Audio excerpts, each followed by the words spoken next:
Welcome to TheoTRADE. This is Don Kaufman. It's December 29th, 2023. Just about an hour left inside of this trading session. And this is it, people. Last trading day of 2023. Going out, though, with maybe a hint of volatility in the air. Nevertheless, it's over for 2023 in less than an hour. It's in the books. Is 2024 ripe for market mayhem? I'm going to get into exactly why I kind of ask that question here just in a few moments. Let's get right down to business here on this TheoTRADE weekend updates. All right, first, markets this week.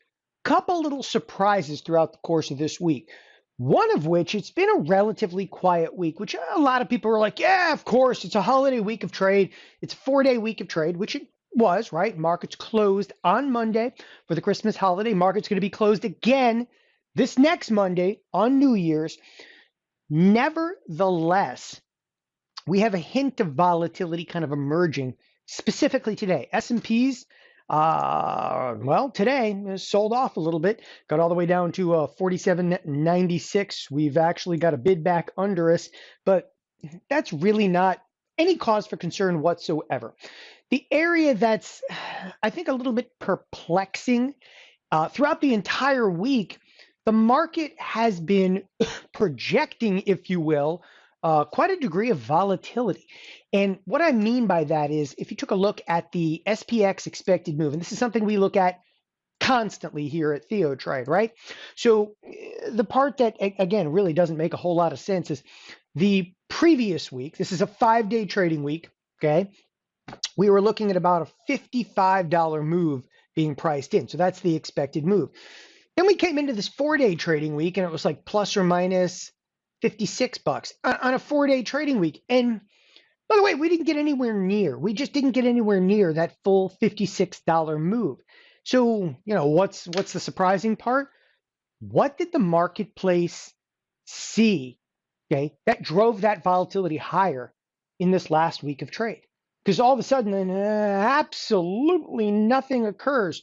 And we'll talk about this more towards the end of this video, but this next week of trade, which again is also going to be a 4-day week of trade, again, has quite a bit of volatility still kind of being pumped into it. It's not going to be completely dead next week. Again, Monday's closed for the new year. So Happy New Year! With that, though, again, we'll look back at that volatility here in just towards the end of this. As again, we're projecting more volatility and not necessarily getting it. And then again, there's still about 50 minutes left in this trading day, and S&P's on the move right now. All right, so quiet week. It ended with just a hint of volatility, but I'm going to tell you something about the volatility we're seeing in the marketplace. We're looking a lot at the S&Ps, obviously, okay, here at TheoTRADE. I look a tremendous amount as well inside of the bond market. And bonds, okay, they're moving. Bonds, they're rocking. We did, okay, ample size in the bond market. That to me is a bit of a tell. And this, I think, is going to be critically important inside of this first week of 2024. And again, I'm going to be talking about bonds and dollar and Bitcoin and some of the metals here in just a few moments. But again, when we're talking about like a hint of volatility hitting the marketplace expressly today, I'm actually not really referencing too much of the S&Ps. I'm referencing much more in regards to bond markets, and bond markets seeing degrees of volatility. Ironically, also kind of a wild and chopped out day inside of the US dollar. Again, I'll come to that here in just a couple of moments. So as we kind of wind up the year, as I said, a hint of volatility this week, but I mean, the markets, it was dead throughout the course of most of this week. Things maybe woke up a little bit in today's trading session. The S&P is kind of on the move. Trade is not, again, is not nearly as light as I would have anticipated, coming into this holiday weekend. Now, onward, market prognostications for 2024. Look, I think a lot of people have been asking me about it. What do you think of 2024? Like, to me, we just got to get through. The first couple of weeks of the year are going to be relatively critical. And I'm going to explain exactly why here momentarily. So there's prognostications for 2024 of everything from like, this is going to be the greatest year ever. Okay. It's an incredibly high probability, okay, that the S&Ps, let's bring up the spiders specifically, okay, will underperform what we did in 2023. That's first and foremost. So I wanted to throw that out there in terms of like those that are discussing like what is 2024 going to look like. I think the one thing you have to look at is the only way, okay, that you made decent money in 2023 pretty much had to own the spiders. And it's a very rare occurrence that the spiders were driven predominantly by the Magnificent Seven. I think everybody realizes this at this point, okay? Almost all portfolio managers dramatically underperformed the SPY. And again, it's because the SPY was dragged higher exclusively by, as I said, the Magnificent Seven, Meta being one of the primary, constituents, if you will, of this 184% return. Obviously, NVIDIA, 247% return. Those are, again, it's part of the Magnificent Seven, but those are largely responsible for returns in the S&P. So when people are talking about what's 2024 going to look like, I think the first thing you have to look at is, okay, the returns in 2023, expressly inside of the spiders, okay, outperformed.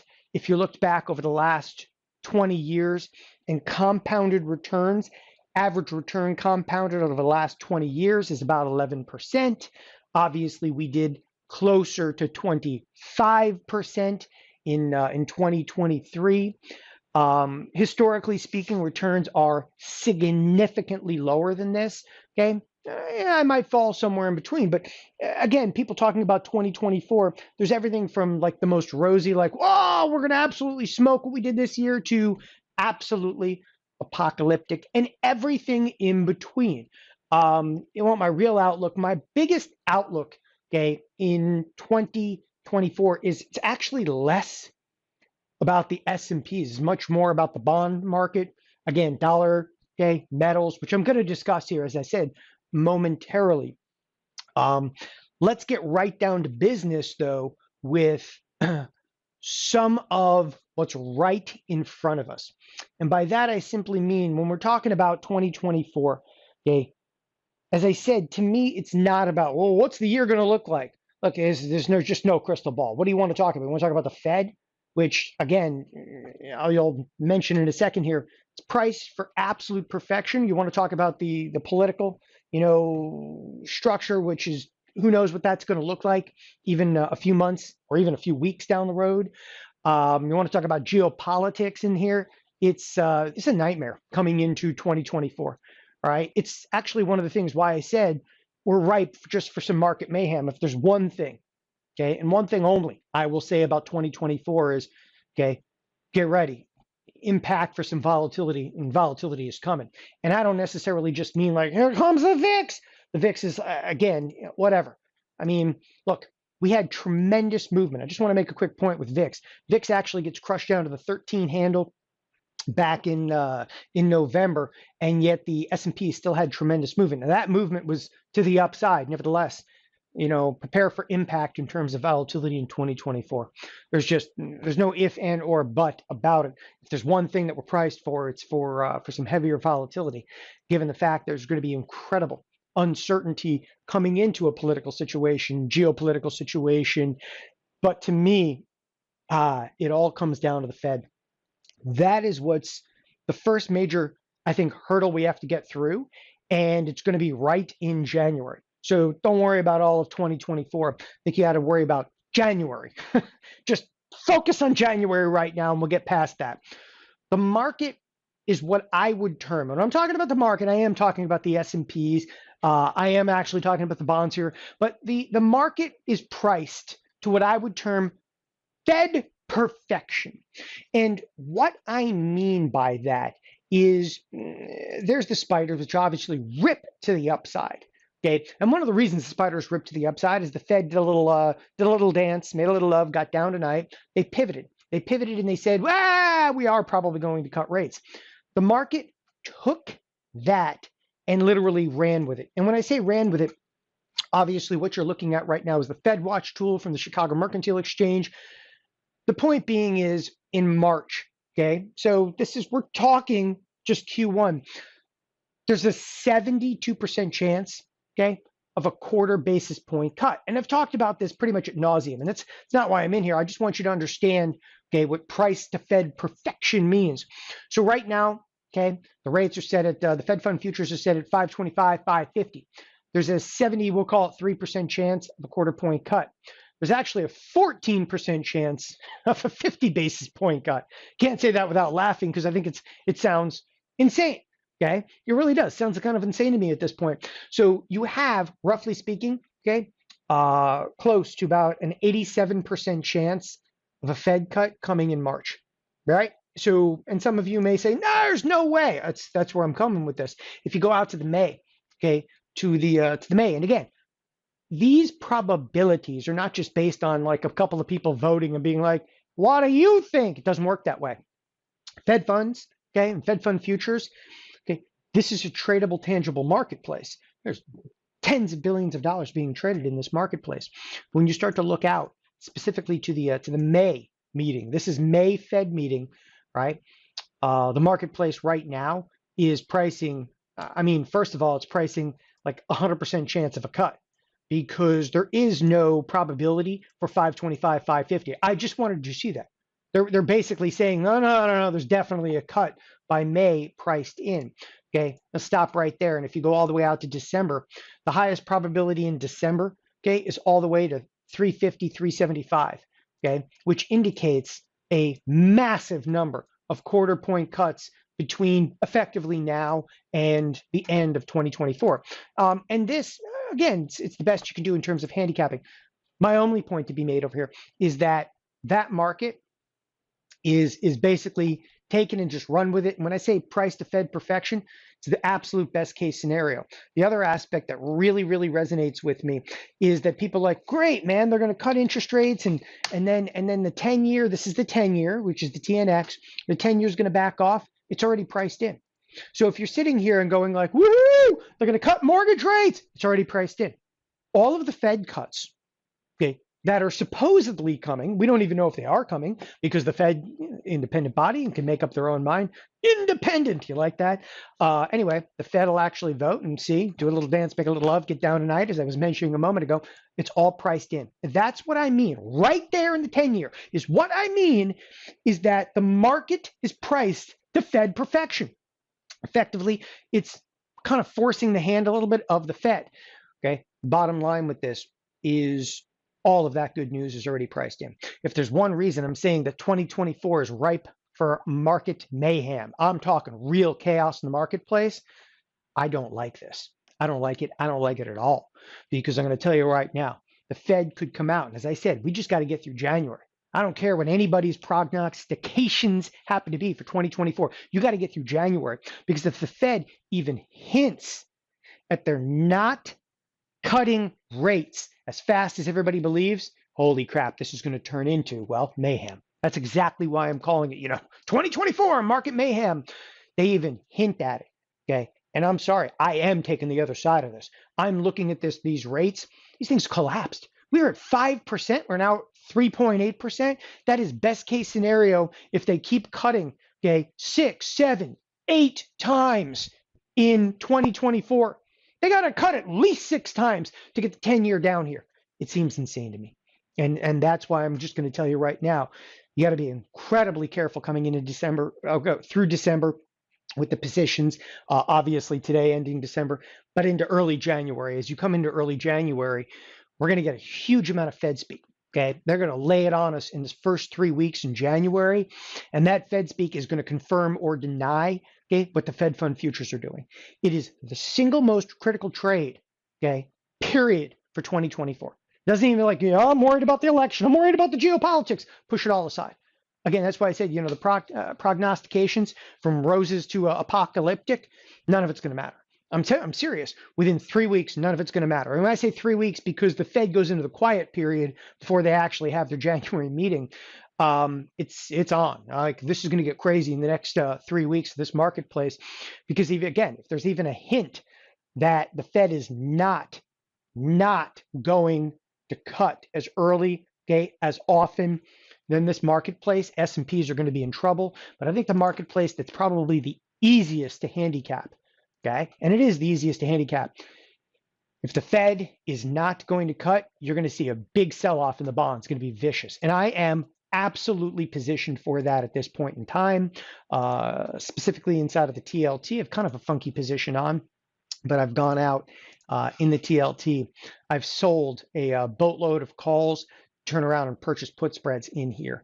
And I am 77 days out. I gave myself plenty of time. That's a position I've talked about extensively here at TheoTRADE. So a market priced for Fed perfection is what's right in front of us. That's what's going to be on the served up on the dinner table in the next 2 to 3 weeks. We're probably going to be dealing with it literally this coming week. It doesn't matter. It's a 4-day trading week. It's the first trading week of the year, okay, and it's on. It's on. That's where things are going to get a lot more entertaining this next week. And with that, you got bonds, dollar, Bitcoin, metals. So one of the first things, as I just mentioned a moment ago, is with the bond market. Am I bearish in bonds? I am. Okay, I'm not bearish in bonds for all of 2024. Don't get me wrong. Right here, right in front of us for the next 2 months, I'm bearish in bonds. I'm bearish in bonds. By the way, this has been the single largest, okay, most aggressive rally in the history, okay, of bonds and notes. That is the most aggressive rally that anyone has ever seen in the history, okay, of this marketplace, period. And yeah, I want to stand right in front of it. And by the way, this is a fairly recent position that I put on. I want to stand right in front of it and look for the bond and note market to actually revert back down. How far back down?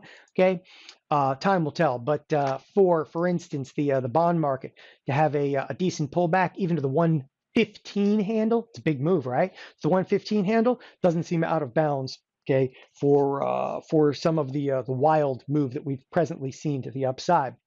As I said, market's price, Fed perfection. If the Fed doesn't give them what they want, bond market's actually going to get crushed. Now, on top of that, I think that really is going to resonate with dollar.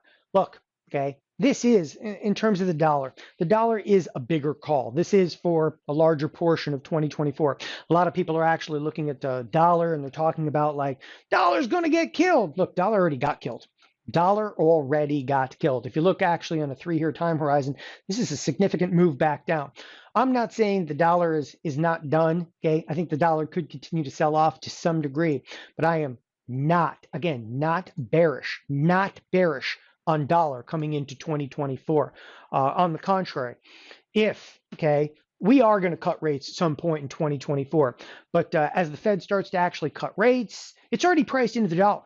Okay, and other sovereignties, other countries, okay, and their versions of the Fed are also going to cut rates, okay, and their dollars are probably going to be devalued more than the U.S. dollar. In the end, the U.S. dollar, it's still going to be king dollar. It's still going to be king dollar, and I think that the dollar is actually going to have some decent upside potential. Again, it's not directly in front of us. I think there could still be a little bit more sell-side activity in the U.S. dollar with a bid back under it. Bitcoin, a lot of questions coming out about Bitcoin right now. Okay, that is one I just wanted to throw up here on this weekend update because I don't want to touch it. And I'm going to tell you right now, I don't want to be long. I don't want to be short. Bitcoin right now belongs to the Securities Exchange Commission. And it's the decision, okay, on Bitcoin ETFs. And that's a marketplace. I just don't want to roll the dice right now on the current administration's SEC. I don't want to roll the dice on it at all. It's a trade actually I'm going to back off of. Okay, I did look at some of the positions of Cathie Wood. If you have absolutely no idea what I'm talking about, Cathie Wood went out and actually bought, and I thought this was one of the craziest trades I've ever seen, was BITO. She actually went out and bought BITO. Okay, millions of shares of BITO, except that this product actually decays over time. Not a very good product to trade. They bought millions of shares of Ditto. Okay, this is a trade that I would like to just walk away from, stay alive in this marketplace. Last thing I wanted to bring up here were some of the metals. Okay, metals are interesting to say the least, as you actually have got a rally inside of gold, specifically gold. Okay, with a rally inside of the marketplace. Now, obviously, you can point the finger and say, well, gold rallied because, okay, because the dollar had sell side activity. Yeah, well, my call in gold, okay, is actually continuation of mildly bullish, okay, call inside of gold early on in the year, with gold continuing, okay, to rally in much of 2024. Now, that doesn't mean we're not going to see some short-term volatility, some sell-side activity, even under the 2,000 level. What I'm basically looking at inside of gold is being a buyer. Okay, being a buyer, if it does crest in and around or under 2,000 again, just something to think about. All right, and that's again an unusual call that I'm kind of bullish inside of the dollar, but at the exact same time, I'm also kind of bullish inside of gold. I think there's that kind of strength and that kind of demand right now for metals. Also, still rather bullish inside of silver as well. With that, as I was saying, just a hint of volatility hitting the market today. The aspect that really resonated with me is that markets, this was a 4-day trading week. Again, a 4-day trading week. And ultimately, where do we end up on the week? Well, again, just about 30 minutes to go to the cash close here on this Friday afternoon. The S&Ps will finish this week higher, but ever so slightly higher, mildly higher. If you take a look at the QQQ and actually cruise over here to auto expected moves inside of the QQQ, Q is also finishing just a hair off of where they started the week. So a very, very mild bullish bias to the marketplace. The last thing is I was actually talking about to kind of start this video is, again, I was rather surprised, and I am surprised, and it's not often that I'm taken back by like volatility, but I am a little bit surprised. There is still, okay, a hint of volatility in the air for this next week, right? So, you would think the week between Christmas and New Year's, volatility would be dead. Well, here we are coming out of into the new year. The expected move right now is about $55.70, almost identical to what it was this previous week. We didn't really do anything this week, so what? The question is, what does the market actually see? We're going into another 4-day trading week. There's still, again, as I said, like a hint of volatility in the air for this next trading week. So people, look, think what you may, but hands and feet inside of the vehicle, because in my estimation, okay, trade's going to come out swinging this week. It's going to come out swinging, and you got to watch that Fed speak more than ever. It doesn't necessarily have to be Jerome Powell. It could be a Neil Kashkari. Okay, I mean, it can be like a John Williams.